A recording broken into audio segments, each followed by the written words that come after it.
Ahoj, ahoj, dobrý den, ahoj. Opět se vám hlásíme s naším nepravidelným občasníkem pravidelného typu, což je strašná krávovina, svatby v topu. Další díl. Ahoj, zdraví vás Hynek Šlouch a Bronislav Lopuch. Bronislav Lopuch. Já a on a máme hosta, přátelé. Máme krásného, nádherného hosta. Někteří uvidí, někteří uslyší. Je to Lucka Pospíšilová z agentury Bright to Bright. Ahoj, Luci. Krásný dobrý den. Ahoj vám oběma. Ahoj, Lucko. Ahoj. Kdo položí první otázku? Budu to možná já. Ano, dobře. Úplně naprosto mám ji originálně vymyšlenou. Ano. Když jsem si dělal jak dlouho to děláš? Dělám to něco málo přes 7 let. Respektive svatby dělám něco málo přes 7 let. A začalo to vlastně mojí svatbou, nebo naší svatbou, kdy jsem zjistila, že mě to hodně bavilo v rámci příprav, v rámci chystání celého toho dne, i s těmi dekoracemi a takovou tou jako krásnou fází. A řekla jsi, že vlastně tam vznikla ta myšlenka, nebo takový ten prapůvod toho, proč bych ráda tu práci dělala, protože se mi to líbilo vlastně v rámci toho, když jsem si ji připravovala sama. Že jsi se dělala sama, ano. Já jsem na svatbu měla taky agenturu A vytáhni to. Bylo to vlastně malinko jinak, než bychom si my představovali. A možná to bylo i díky této zkušenosti, že jsem si řekla, že bych asi byla ráda, kdybych mohla kus sebe, tak jak si představuji já, ten svatební den a to, jak bych já ze své pozice svatební koordinátorky měla být nápomocná tomu páru, ať už nevěstě, ženíchovi nebo celé té rodině. A to byl ten vlastně prapůvod, proč jít do toho svatební businessu. Agentury. Takže se dalo říct, že jsi byla jakoby nespokojená s přístupem tvé svatební koordinátorky a svatební agentury, kterou jsi znala na svou vlastní svatbu. A nebo? Viděla jsi tam velký mezery, který bys ty sama mohla zaplnit a udělat to trošku jinak po svým. Ano. Řekla, budu to dělat. Myslím si, že to umím dělat lépe. Ano, myslím si, že to gro je to, že samozřejmě vy se během toho plánování, během těch příprav, vy se hodně zblížíte, jste v neustálém kontaktu s tím svým párem? Opatrovníkem, ne, spíš s tím jako z mojí pozice jako koordinátor. Jo, ty to říkáš se své tak se jako zblížíte a tak to všecko plyne. Ale přijde ten den a vy potřebujete vědět, že se můžete na všechno spolehnout. Že vy přijedete v pátek na to místo, jo, už tak jako všechno připravené. A už to tak jako příjemně plyne a už vidíte, jak to tak jako všechno cvrliká, přistá se, ale vy nemusíte nic. Jo? Ale když ten pocit potom během toho dne, když vlastně musíte myslet i na to, co všechno ještě zařídit, nebo jestli jsou všichni tam, kde mají a tak, když to třeba úplně tak nefunguje, tak se nemůžete uvolnit. A to ze té naší pozice to tak třeba úplně nebylo. A je to ale můj zásadní cíl, nebo ta moje myšlenka je taková, aby ti snoubenci, ti hosté, ta rodina, mohli ten svůj svatební den, nebo celý ten den spolu jako zažít a prožít. Ne jenom jako, ne se bát a ne se vlastně strachovat, jestli opravdu někdo převede hosty tam a jestli bude hotová, nevím, výzdoba, jestli přijedou všichni dodavatelé a tak, což u nás tak jako částečně nebylo. Dalo by se říct, že vlastně tvá práce, nebo oni si tvé služby kupují, protože chtějí mít klid, chtějí mít všechno připraveno, jasně, a vlastně, když to zhrneme do jednoho takového bodu, chtějí mít svobodu na té svatbě. Nemyslet, neotáčet se za zády a dovezli nám koláčky, dovezli nám kytky, všichni sedí tam, kde mají, je to v pořádku, o to seš tam ty. Ano, a myslím, že to je taková ta zásadní věc každé koordinátorky. Nebo měla by být? No já doufám, že je to hlavní cíl, dát těm svým klientům tu potřebnou svobodu, aby si mohli prožít tu svatbu, aby to nebylo jenom o tom, že opravdu se to tam tak jako načančá, připraví, nějakým způsobem to funguje, ale aby se mohli spolehnout na to, že o všechno je postaráno, jo? Že všechno plyne. Takhle uvažuješ ty to, protože jsi taková, tak to si bereš za své a máš to takhle nastavený. Nemyslím si, a v tom jsou jako v kameramanech, v DJích, jsou ty rozdíly daný jako mezi těma službama. Co tebe, nebo jaká je tvoje přidaná hodnota, nebo co obsahuje tvoje služba pro tu klientku třeba ještě i mimo ten svatební den? V čem je tvoje přidaná hodnota? Co si myslíš, že máš jinak, lépe, jinak i lépe než ostatní tvé konkurentky, kolegyně, můžeme to tak říct? Rozumím. Já samozřejmě nevím, jak pracují všichni moji kolegové, to si netroufám ani říct. Nicméně pro mě, a myslím si, že i to je hlavní důvod, proč si mě ti klienti vybírají, je lidskost. Já nemám sama ráda jakýkoliv nátlak a pocit, že něco úplně urputně musím, nebo že by mě někdo někam... Fakt asi nátlak, tam bych asi skončila s tím nazváním. A ve chvíli, kdy já se s těmi klienty samozřejmě dřív sejdu, my se spolu povídáme. Promiň, jak dopředu se s nimi scházíš? Většinou rok dopředu. Rok dopředu začínají první poptávky, ale je to taky samozřejmě způsobený tím, že jsou rychle zabukovaná místa i tím, že lokace. Hodně lokace. To je zásadní problém, takže ti klienti opravdu se mě bukují nebo kontaktují, respektive, protože první je ten kontakt, i rok dopředu. A teď mě řekni, pokračuj, já nechtěl jsem ti vstoupit do řeči. Ne, v pořádku, klidně můžeš, jestli a když tě klienti se ti ozvou, tak už mají vybrané místo, nebo všechno řešíš? Jak kdy? Já to mám, řekla bych, tak 20% má místo, zbytek ho nemá. Takže když mě kontaktují, tak většinou jsem třeba jedna z prvních, koho kontaktují. Když je to rok dopředu, tak ještě je to i výhoda v tom, že nemají třeba pevně stanovený termín, jo? Že ještě můžeme, pokud je to místo volný v jiný termín, nebo mají třeba v týdnu termín volný, tak my to můžeme pořád přizpůsobovat. Jo? Takže oni si mě booknou, já třeba řeknu, mám v červenci tyto a tyto volné termíny a jedeme to i v rámci toho, kdy já mám volno, anebo případně to místo volno a dodavatele, na kterých třeba lpí, jo? Což je taky docela zásadní potom, když na někom trvají, tak se musí všechny ty fáze tak jako hezky propojit. Lucka je vlastně takový průvodce, by se dalo říct. Kusem života těch dvou, nevěsty i ženicha, a vlastně ona od úplně prvopočátku, oni se na tebe můžou otočit se všemi službami. Oni řeknou, já dělám Lucka vlastně první, Lucko, ty jsi tady a teď ty můžeš pro ně zařídit vlastně úplně vše. Ano, tak to je. A chceš, aby dělala úplně vše pro ně? A nebo ti třeba i v těch službách máš tam třeba výjimky dodavatelské, že buď děláš ty všechno, pak ten biznis vezmeš, anebo je ti srdečně jedno, jestli si oni vezmou vlastního kameramana, vlastní kitky, kde je ta hranice, kdy řeknu třeba ano nebo ne. Nebo bohužel, nezlobte se tohle, já už jako nemohu. Tak já tu hranici úplně upřímně nemám nastavenou nijak, krom toho, že si musíme sednout. Lidsky. Opravdu, protože vemte si, že rok pracujete s těmi lidmi, stýkáte se s nimi, píšete si e-maily a plánujete jeden z nejdůležitějších dnů jejich života. Tak je to opravdu braný pro každého toho klienta.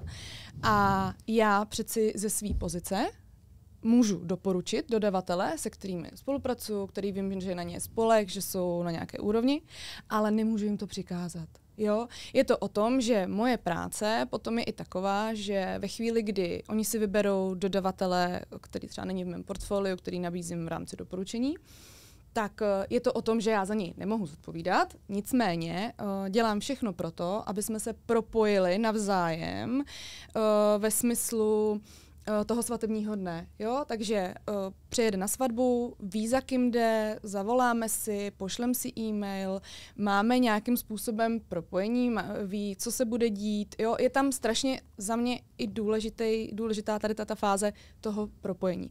A jak se ptal na to, co je teda pro mě zásadní, nebo jestli mám nějaký mantinely, tak ten mantinel je pro mě opravdu jenom ten osobní kontakt a případná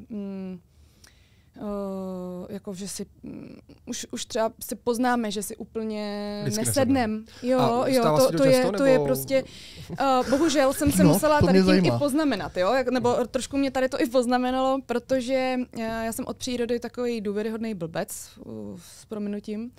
Takže já jsem někdy takovýto neporozumění svalovala na to, že třeba ten den zrovna neměl ten člověk jako náladu. Jo, že když jsme se viděli, tak nemusel být tak otevřený, jo, a všichni nemusí být tak otevřený a nemusí mít vždycky stav jako nějaký euforie. Ale zjistila jsem, že jednou se mi to dokonce jako hodně vymstilo, že ten můj pocit, ten můj instinkt je správný a že ve chvíli, kdy tam není ta vlna toho propojení, tak je to svatba třeba úplně pro někoho jiného. Jo, jakože já tam v tu chvíli nemám co dělat, protože vím, že ze sebe vydám spoustu energie. Že, to můžu potvrdit. Že jsem motor, že prostě vyskočím najednou z toho svého těla a udělám opravdu jako všechno možný, co v ten svatební den je potřeba, i jako během toho plánování. Ale musím mít tu zpětnou vazbu. To znamená, musím vědět, že ten klient na druhé straně tu lidskost v lidskost ocení. Ale lidsky přijme a i mi to vlastně vrátí, ne že finančně, ale právě tou náklonností. Prostě opravdu z vás se stanou svým způsobem přátelé. Opravdu jo, jasně, je to vztah, je to opravdu vztah. Mě ještě zajímá, promiň, já hned ti dám prostor, kamaráde můj drahý, bývalý. Dneska nemluvím. Mě bude mluvit. 11 minut a zatím jsem nemluvil. Ne, hned to bude. Vteřin. Prosím tě, Lucko, sedni si s něma u toho kulatého stolu, jak tady, s nevěstou, se ženichem a ty zjistíš, že to není ono. To mě zajímá strašně. Jak jim řekneš ne? Jakou formou jim řekneš neberu? Nechci, nemohu. Tak stačí napsat e-mail, ne? No ono to... jako na tom místě, ne? Tak vy se ano, my se vidíme a já si myslím, že takhle, mně se to upřímně, většinou se mi ozývají lidi, kteří už vědí, komu se třeba ozývají. Kam má jít a ty se přilákáš sama k sobě. A z něco asi vyzařuju, tak se mi to vrací, řekněme. To je horko.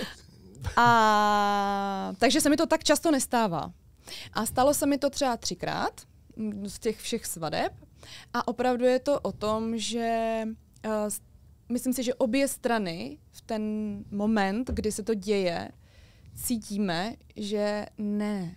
Jo, takže my se vlastně loučíme tak, že jim přeju... Je to v pořádku, že že jim prostě popřeju, aby tu svatbu zvládli, aby k sobě našli někoho, kdo splní ty jejich představy a prostě popřeju jim štěstí a není to určitě nic proti ničemu. Jak jsi tady zmínila, myslím, že asi zásadní ta věc pro ten vybudování toho optimálního vztahu mezi vlastně snoubenci a tebou, tak je vlastně ta důvěra a hlavně to, jak si sednete. To znamená, že asi to doporučení pro všechny snoubence a snoubenky, který čeká ta svatba a chtěli by třeba využít tvých služby nebo služeb případně jiných svatebních agentur, tak je vlastně o té maximální otevřenosti v ten okamžik, kdy si sednete ke stolu a začnete vlastně se spolu bavit a řešit vlastně, jak by to mělo vypadat a ty vlastně, že jakým způsobem se snažíš zjistit jejich potřeby, jejich představy a tak. A teď mě zajímá, jakým způsobem třeba ty pracuješ právě s těmhle klienty a se snoubenci přímo v okamžiku, kdy spolu sedíte. Ano. Protože ono to není úplně jednoduchý. Já sám ze zkušenosti vidím na schůzkách, že většinou pánové tak jako sedí někde vedle bokem, jsou takový znudění, protože to fakt jako extra moc jako nezajímá, protože mají ten fokus úplně někde jinde. Samozřejmě jsou výjimky a kdy to řeší třeba hlavně třeba i chlapy, ale myslím, že ve většinou to řeší hlavně ženy. Určitě ten první kontakt. A teď mě zajímá, jakým způsobem ty jsi schopná v ten okamžik, kdy se spolu poprvé vidíte, na ty ženy naladit a nastavit tu atmosféru tak, aby vlastně se ti primárně úplně maximálně otevřeli, aby si zjistila všechny věci, které potřebuješ.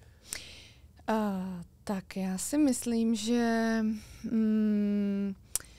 ten první moment, když se spolu vidíme s těmi klienty a už ten pozdrav, ten oční kontakt a takovej ten úsměv a opravdu to napojení mě řekne, jaká je nálada. Nebo respektive ne nálada, ale povaha. Protože samozřejmě jsou nevěsty, které jsou bláznivý, že jo, a vysmátý a tak. A pak jsou ale páry, který jsou citliví, jsou stydliví, jo, trošku tam trvá, ale to nemění nic na tom, že vy poznáte, nebo já poznám to,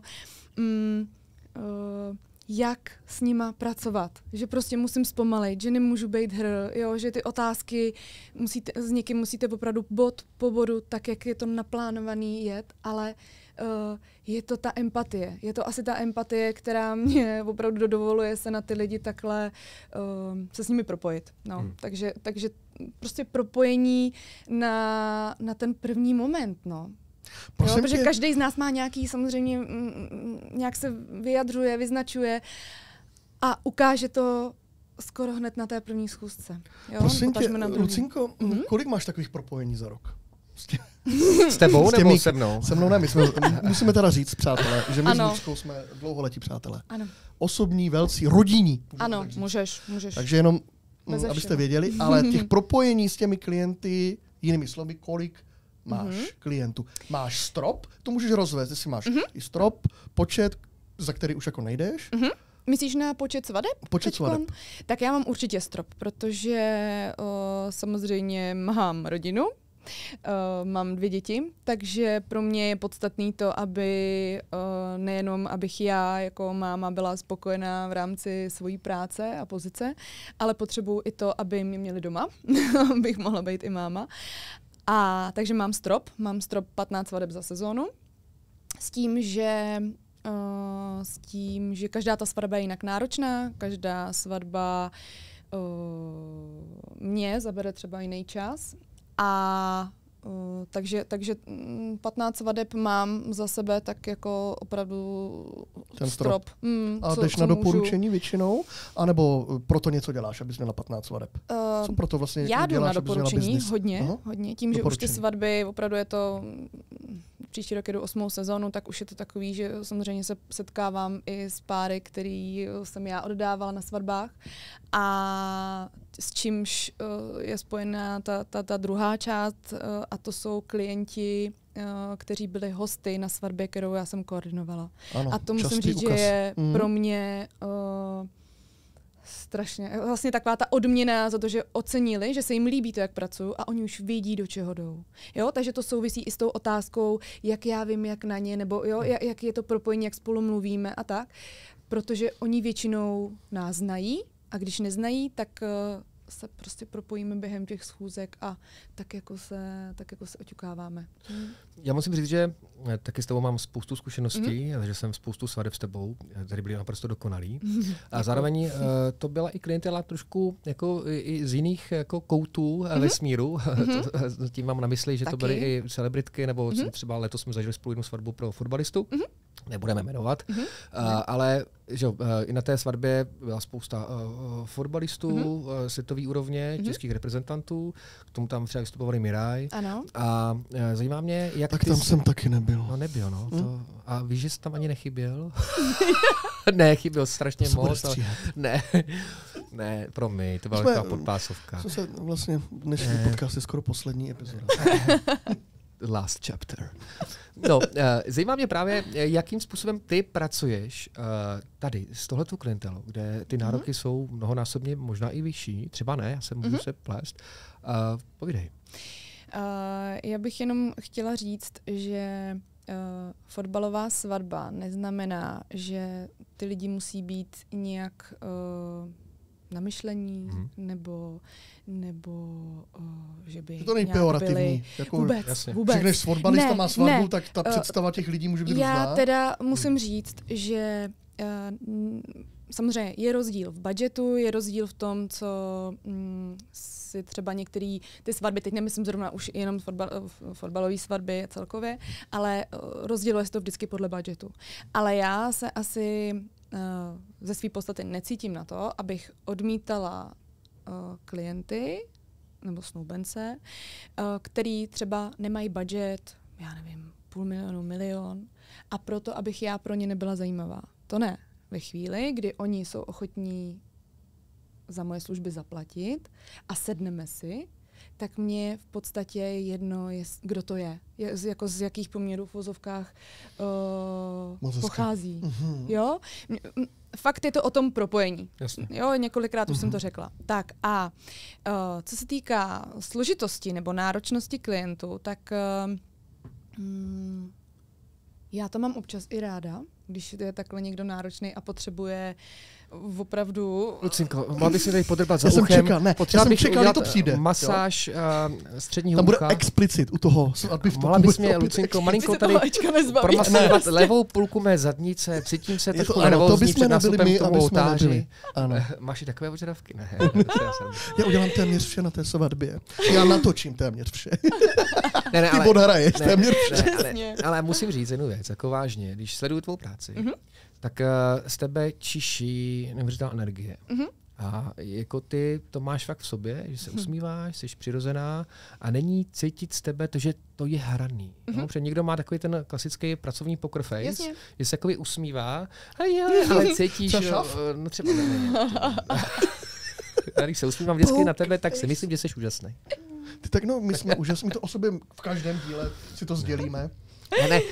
Takže jako, tu zkušenost s sebou mám neuvěřitelnou v tom, že jsi jako, jak empatická, ale hlavně nejseš, jako, trávíš ten čas samozřejmě, jsi na place, jsi i mimo něj, díváš se na to z různých úhlů a děláš maximum jako pro to, aby všechno fungovalo. Mnohdy to je mega náročný, protože musíš stěhovat nábytek, připravovat ty věci. Ano. Řekni mi právě, co je pro tebe jakoby z té přípravy a z té realizace, konkrétně z té realizace už té svatby, v ten den té svatby, pro tebe nejnáročnější? 100% to období před s obřadem. Jo, protože tam to všechno finišuje, tam samozřejmě jsou místa, kde můžete připravovat den předem a je takový jako pohodlný, ale jsou místa, kde musíte opravdu, máte rozpočítaný ten časový plán úplně, dá se říct, na minutu. A ve chvíli, kdy začnou jezdit lidi, tak je ten prostor pro tu péči o ně. Takže v ten moment, kdy začnou jezdit ty lidi, tak já musím stopnout všechny přípravy. Do té doby už musí být všichni víceméně na svých místech. A už jde to, že vlastně já mám ten první kontakt s těmi hosty.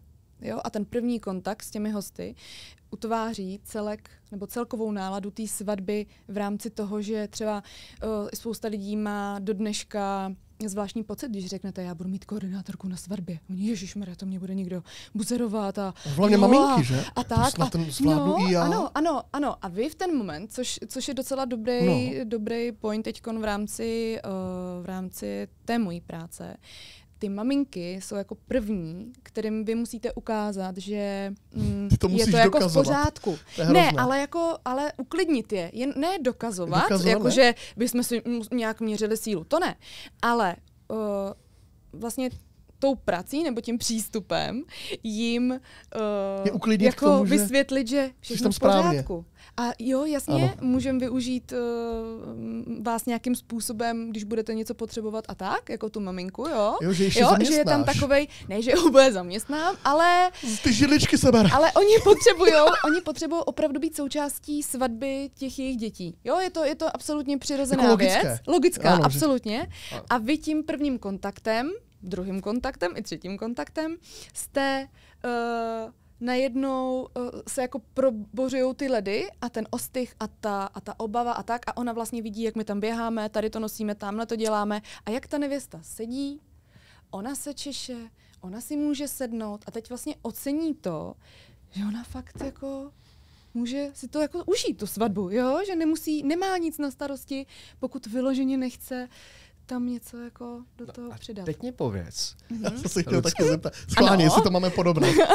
Jak pracuješ právě s tím v situacích, kdy maminky nevěsty mají úplně odlišné představy o tom, jak by ten svatební den měl probíhat od nevěst.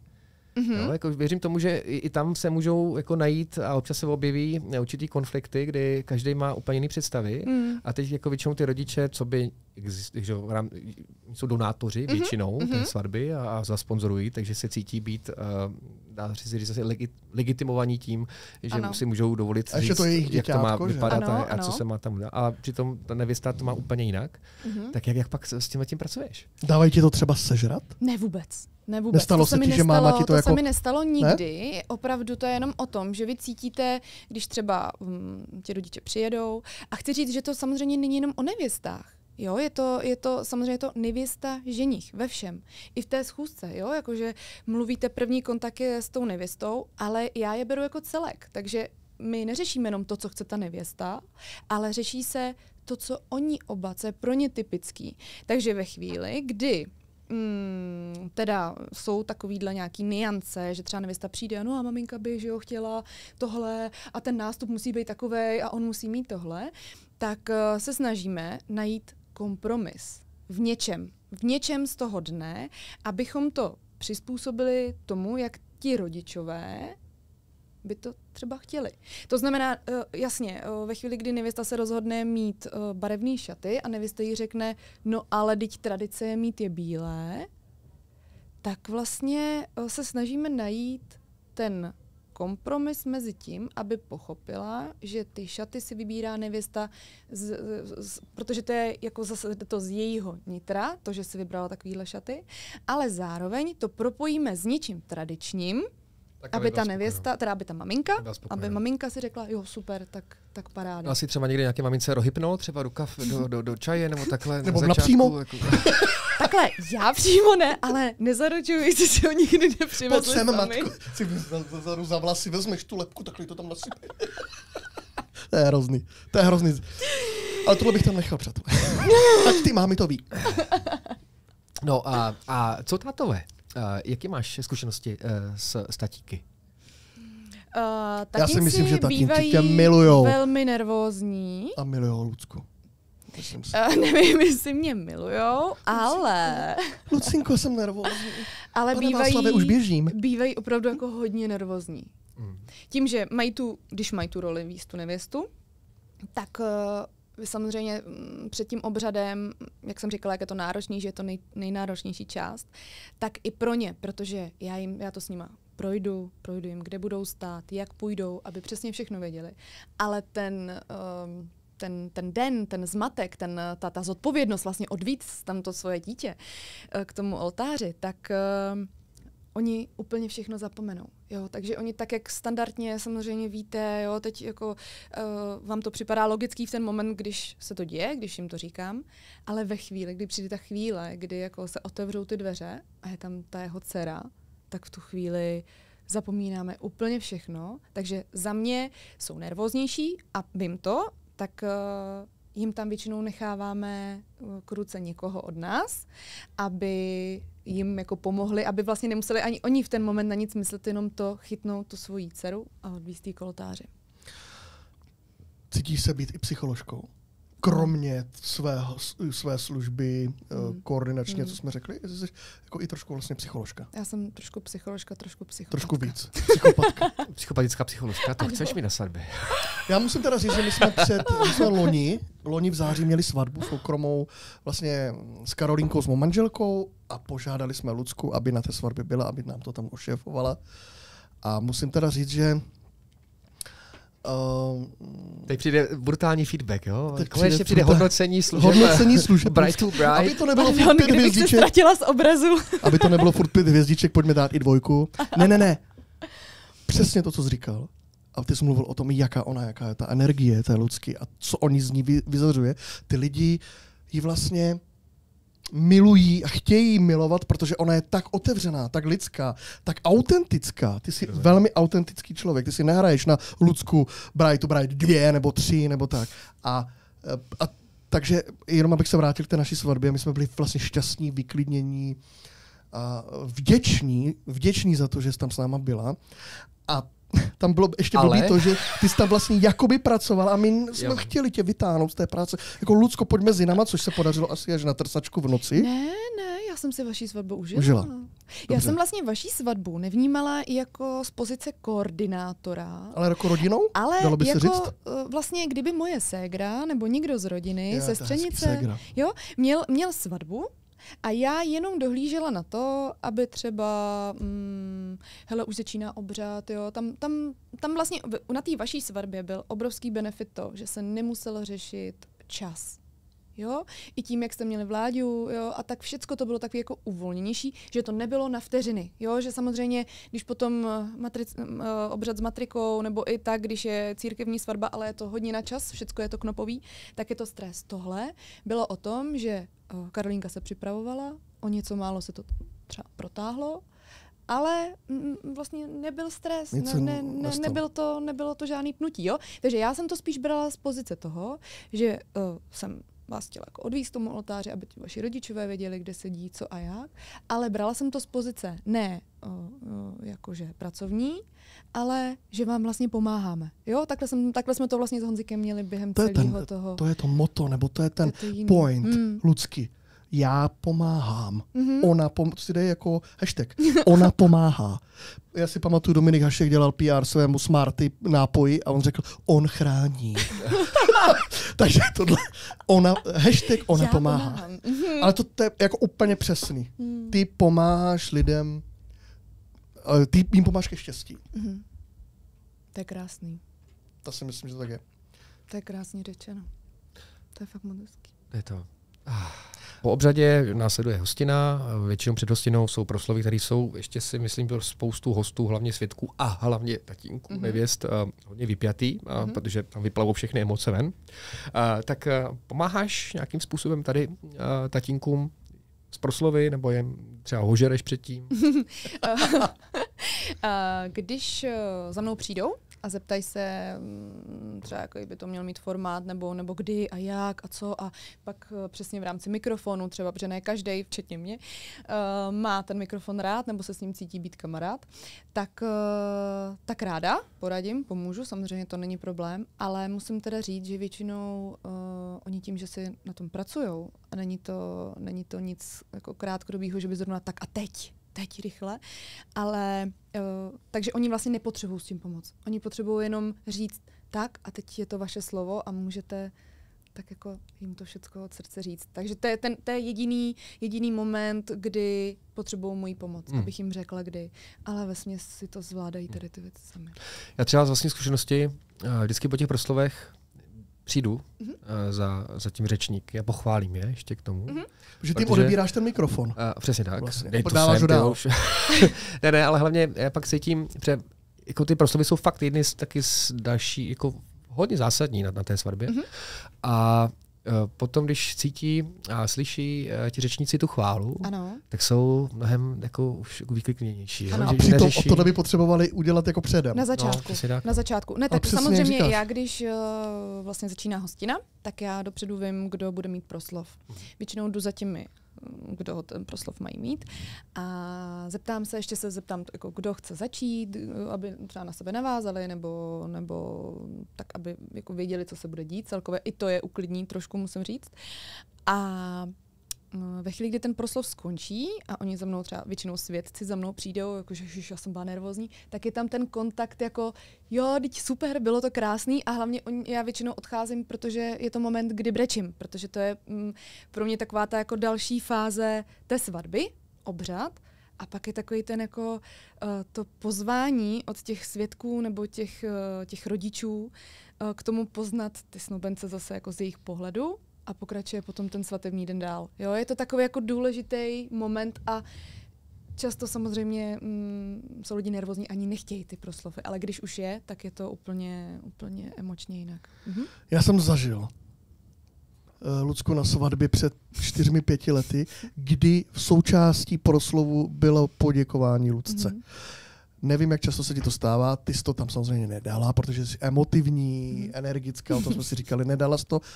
Jak tohle jako na tebe vlastně zapůsobí, udělá ti to radost, nebo v ten moment vlastně jako nechceš, aby o tobě mluvili na té svatbě, protože ti to přijde nepatřičné. Mně v ten moment to přišlo strašně patřičné, já jsem to i natočil. Bylo to na svatbě Denny. Bylo to úžasný a ona jste vstala, poděkovala, Lucka. Popustila potom celé dní ty emoce. Jak to jako na tebe působí? Jak se cítíš vlastně? Na mě to samozřejmě působí přesně tak, jaký byl můj projev. To znamená, absolutně mě to dojme, protože samozřejmě beru tak, že ta práce, kterou tam odvádím, nebo pomoc, nebo jak už to nazveme, je moje profese, takže je to i moje povinnost samozřejmě všecko pohlídat, aby to šlo nějakým způsobem tak, jak má být, nebo tak, jaká byla představa. Ale ve chvíli, kdy tam stojíte před vlastně usazením těmi členy rodiny a tak jako všemi a stojíte a vlastně dohlížíte a teď najednou jako posloucháte ten proslov a ta nevěsta nebo ten ženich vlastně vysloví ten dík za to. Tvoje jméno? Mé jméno. No. A ten dík, tak ano, tak já prostě zase já jsem to věděl. A to je nepopsatelný, protože to není nic plánovaného, já o tom nevím, ta chvíle, kdy to přijde, tak já opravdu to není nic hranýho, nebo že by mi řekla, já ti poděkuju, nebo něco, ne. A děje se mi to a je to prostě krásný pořád pocit. nově a nově stále na to nejsi už zvyklá. Nejsem, protože to neočekávám. Ano. Jestli nemáš otázku, já mám jednu, je to trošičku bych odbočil, protože ty kromě této služby lidem máš i další službu u tebe v Liberci, odkud pocházíš, a to je služba, že půjčuješ svatební šaty. Zkus nám o tom něco říct víc. Tak já jsem se před asi 3 lety tak jako rozhodla, jsme se s Honzou tak jako bavili, co dál a jestli to trošku ještě neposunou tu agenturu a tak.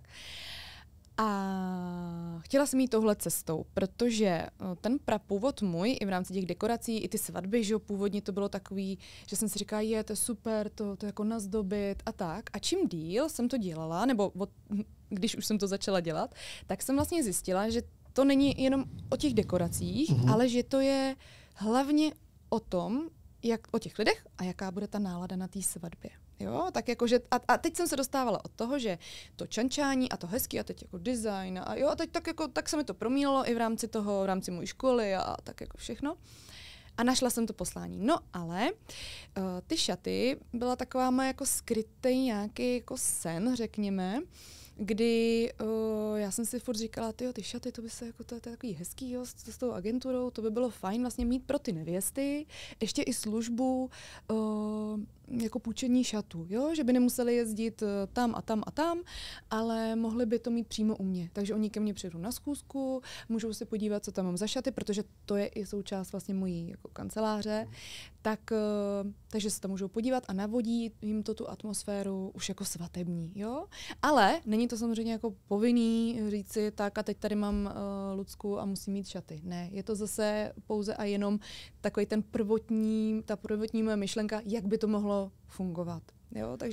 Takže vlastně to byla jako nadstandardní služba nebo nadstandard té koordinaci nebo k tomu balíčku toho svatebního dne. A teď mi řekni, podle čeho ty šaty vybíráš do své nabídky. To znamená, jestli se koukáš na trendy, že věřím, že vlastně tady se každý rok vždycky odhalí nějaká nová kolekce. Ano, jsou kolekce určitě. Určitě je to o trendech, určitě ta první objednávka těch šatů zase vychází z vás, jako ze mě, podstata. Jo? Takže to, co se líbí mně, nějakým způsobem zase to vyjadřuje celkové to prostředí i toho studia, i mě, tak zase je to odraz. Jo? A teď vlastně vám, když pak začnou ti klienti chodit, tak se vám tvoří ty mezery. Jo? Takže si řeknete třeba, tak tyhle ty šaty, takže byste chtěli víc jako hladší, takže doplňuju vlastně ty šaty potom i podle nějakých jako požadavků, které ty nevěsty třeba během toho roka mají. Jo? Co mi chodí, ne samozřejmě každý ty šaty ode mě potom má následně, i když tu zkoušku máme. Takže já to beru jako podněty. Podněty přichází od těch nevěst, takže samozřejmě bych si tam nevzala šaty, se kterými bych nebyla stotožněna, nebo materiál, se kterým bych nebyla stotožněna, nebo kvalitu. Jo? Je to pro mě všechno tohleto podstatný. Jo? Takový jako pilíře. To, aby se to líbilo těm nevěstám, abych jim dokázala víc vstříc v rámci toho, že každá má jinou představu a ještě to, že to musí být jako kvalitní. Jo, nesmí to být tak, že se to rozpadne, nebo že to nebude dobrý materiál, nebo něco. Takže to jsou takové jako 3 pilíře, na kterých stavím. A je to moje jako vedlejší část, nebo aktivita, řekněme.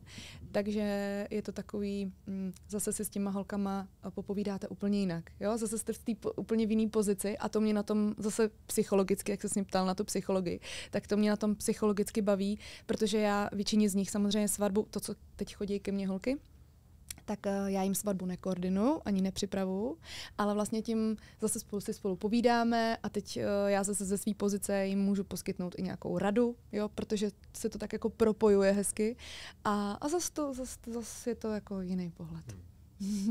Mě vždycky zajímalo, možná to jako sem nepatří, ale mě vždycky zajímalo, co když oni to jako zašpinějí, propálí, protrhnou ten šat, co se jako děje. To mě strašně zajímalo. Co to je, jako máme to půjčené, tak jako musíme zaplatit celé, nebo jenom ten kus, nebo jak tohle se řeší? Jak kdy. Já musím říct, že se mi taky párkrát stalo takový jako neštěstí, ale rozhodně to není o tom, že by mi to dělalo dobře, nebo že bych se na tom chtěla nějak jako přilepšit a podobně, vůbec ne. Ale občas se stane to, že ty šaty jsou opravdu jako poškozený a ono to třeba na první pohled vypadá, že to není tak hrozný, ale z té pozice toho, že ty šaty nejsou prodaný, jsou půjčený a oni mi je vlastně vrátí a já bych je správně měla dát do původního stavu tak, aby ta další nevěsta se v nich cítila, jako že ona má první. Jo? Já prostě, aby nebyly špinavý, ucouraný, potrhaný, zbytky tělních tekutin. No právě. Ano. A tak. Zbytky tělních tekutin. Otřený maso v šatech a tak. A teď jsem ztratila nit. To nevadí. Nevadí. To nevadí, já jsem stejně hned další otázku chtěl se zeptat. A oni si ho můžou i koupit, ty šaty, ne? Můžou. Já nemám úplně některak jako vysoký ceny, to je asi taky podstatný. A když prostě některá ta nevěsta vyloženě chce, už vím, od čeho jsem odeběhla, tak si je může i koupit. Já vlastně nechávám šít šaty i na míru, to znamená, že pokud já nemám na salonu jako velikost. Na Mirka. Na míru. A i na Luboše. I na Luboše taky.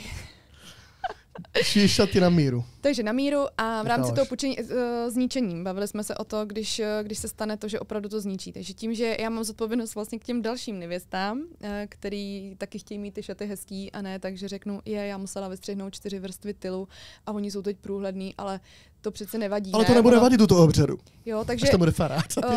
Dobrý den, pane faráři, si beru zděli. Já mám tady moderní šaty. Ne. Takže ten princip je takový, že samozřejmě vždycky se snažíme to zachránit. Špína, zašpinění, s tím absolutně počítáme, to je úplně v pořádku. Vaniš, ale jde opravdu přesně tak.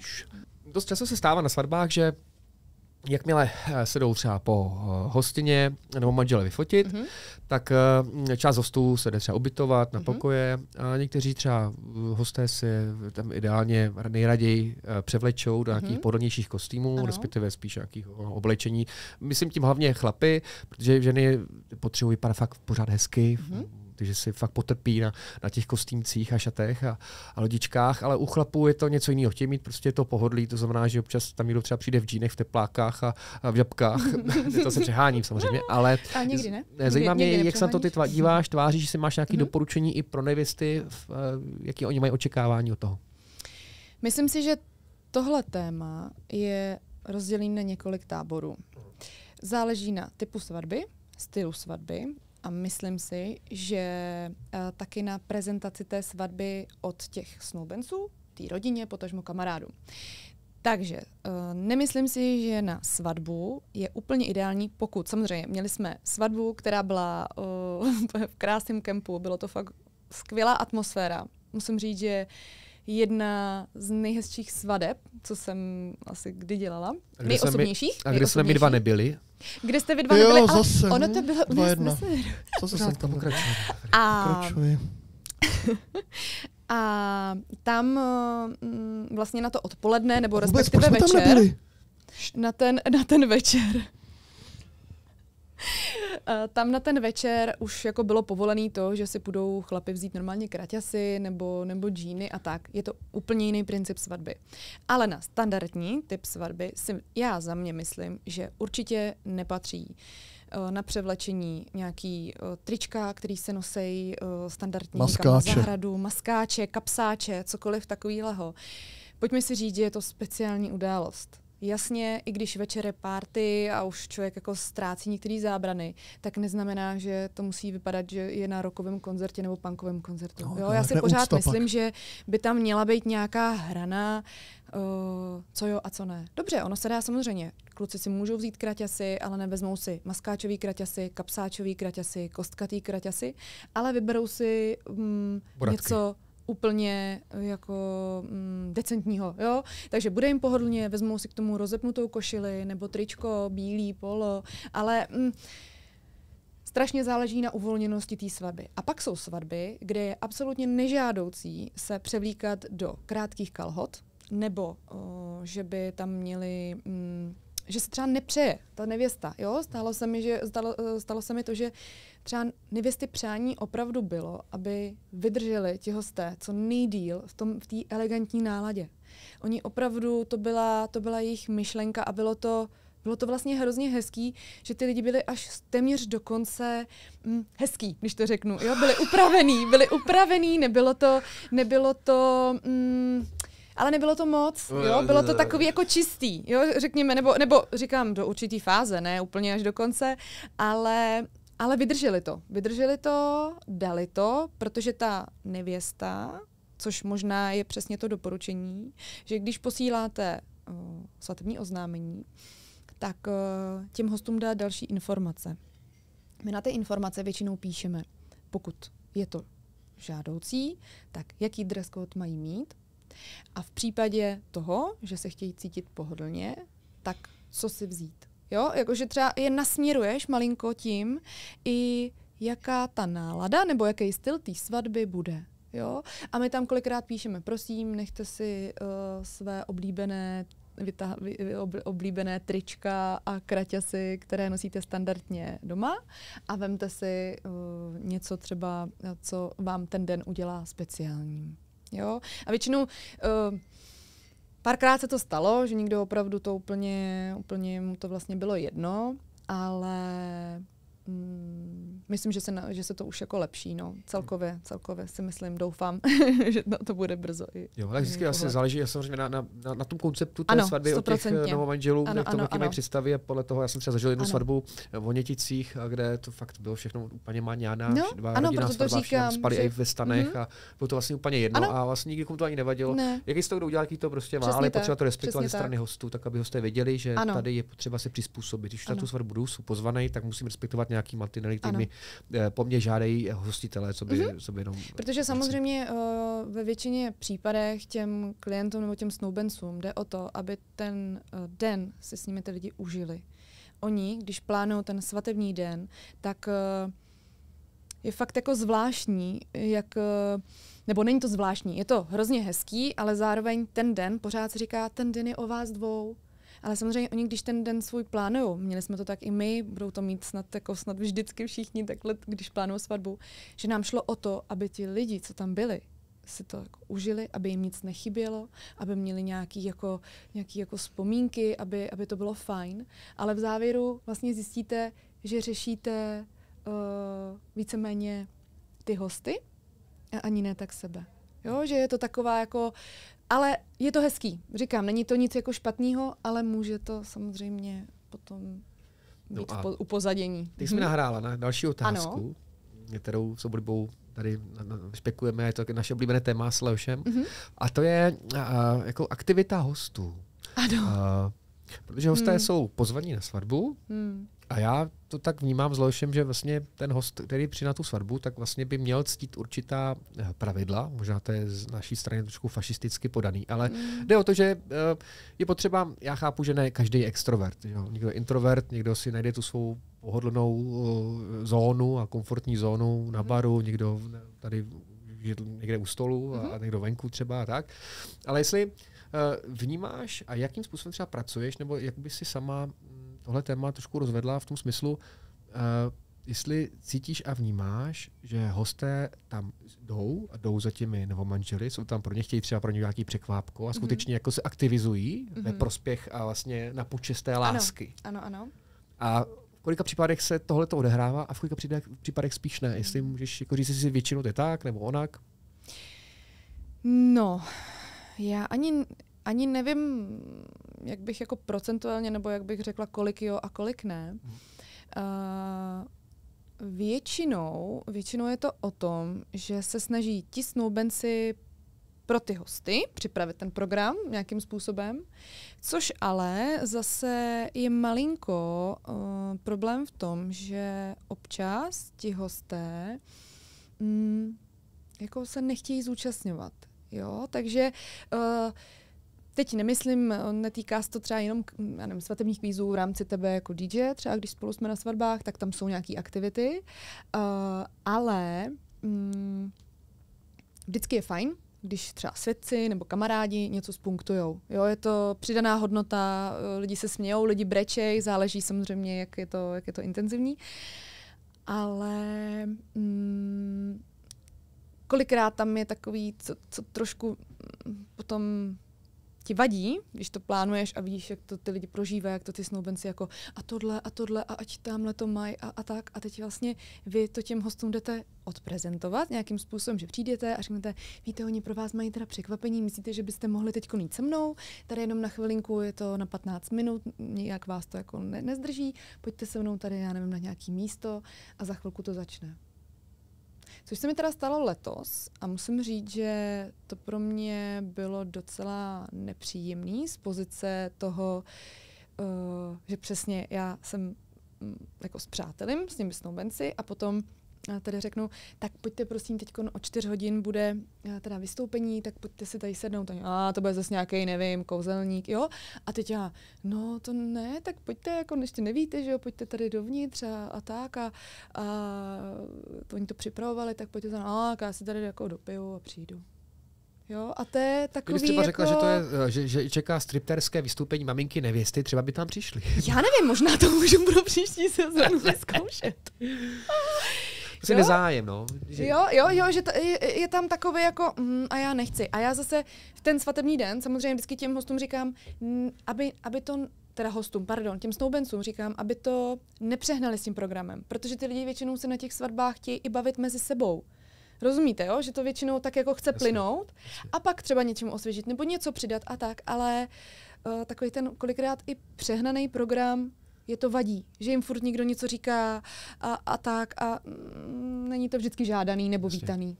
Jak vlastně ono, když si to vezmeme ještě z takového, jako, prostě trošku z jiného úhlu pohledu, a to tady vlastně nikdy nezaznělo, tak vlastně snoubenci, když plánují svou svatbu, tak oni plánují jakoby zážitek pro sebe, ale zároveň jako zážitek pro ty hosty. No že? právě. To je právě ono.